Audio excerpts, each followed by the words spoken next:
एक बोतल में रेत भरकर उसे स्प्रिंग से लटका दिया है।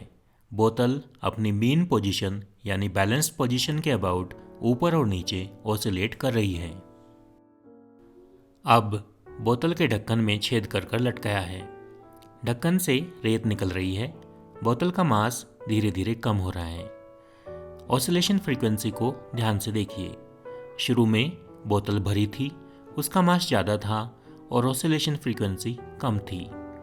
जब रेत खाली हो जाएगी तो बोतल का मास कम हो जाएगा और ऑसिलेशन फ्रीक्वेंसी बढ़ जाएगी। ध्यान से देखिए।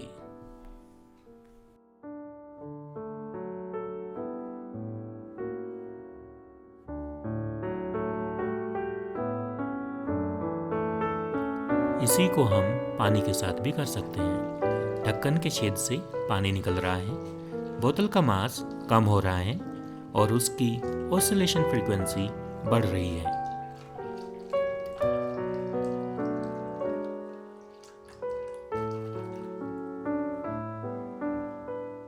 इस तरह के सिस्टम को स्प्रिंग मास सिस्टम कहते हैं। एक मास जो स्प्रिंग से लटका हुआ है और ऑसिलेशन कर रहा है। 1 सेकंड में बोतल जितने ऑसिलेशन करती है उसे उसकी ऑसिलेशन फ्रीक्वेंसी कहते हैं। अगर आप अभी मेजर करें तो इसकी ऑसिलेशन फ्रीक्वेंसी लगभग 2 हर्ट्ज होगी, यानी 1 सेकंड में 2 ऑसिलेशंस।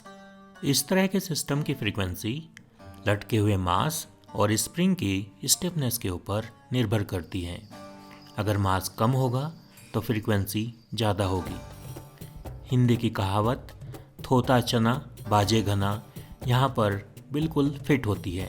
अगर स्प्रिंग ज़्यादा स्टिफ होगा तो भी सिस्टम की फ्रीक्वेंसी ज़्यादा होगी।